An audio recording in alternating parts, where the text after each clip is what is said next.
When a company produces a sequel to a game, it's usually more complicated than its predecessor. That's not the case with Realms of Arcania Star Trail, Surtek's sequel to Blade of Destiny. While this fantasy role-playing game is certainly more powerful than the original, designer Guido Henkel, who worked on both games, said a conscious effort was made to make Star Trail easier to learn. Unfortunately, what we found out was that it was not appealing so much to people who weren't into role-playing game at all. So we didn't appeal to the novice market, which we tried to do with Star Trail, then the sequel to that, where we said, okay, we have to capture both of them. We want to have the best out of both worlds. The hardcore role-playing gamers and the novice players who just want to have a nice game to play with. Star Trail is set in medieval northern Europe with a very Viking-like 3D look.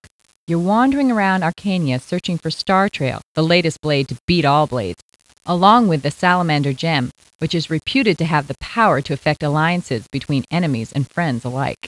Players can choose from a variety of characters to lead the search party, or can use the statistics and attributes provided by the game itself to create your own specific character. The choices you make, along with the companions you choose to bring with you, will make or break your quest, because Arcania isn't a real cheery place.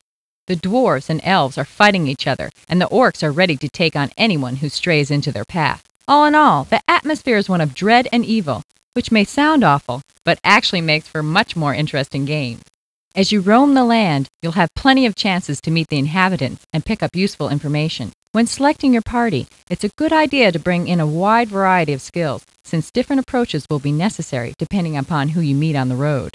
Once you get into the combat phase, you have 3 options to choose from. You can take complete control of the fighting. You can tell the computer to control all the characters but your own, or you can have the computer in complete control of determining the winner. If you played Blade of Destiny, Henkel says there's a good chance that your input helped with Star Trail. A lot of people who were playing Blade of Destiny here in the States wrote into us and told us, well, this is what we like about the game, but unfortunately it has this drawback and that drawback, so could you do something about that, And we just collected all those customer reports and letters coming in, and before we started developing Star Trail, we sat down, made lists of what people really wanted to see in the game, what they really never ever wanted to see again in the game, and things like that. So we came up with this list and said, okay, this is what the ideal program probably will look like. Surtek is looking for the best of both worlds in Realms of Arcania Star Trail. The company hopes that fans of Blade of Destiny will return for the sequel, while those role-players who were overwhelmed by the original will take advantage of the improved online help in the new game.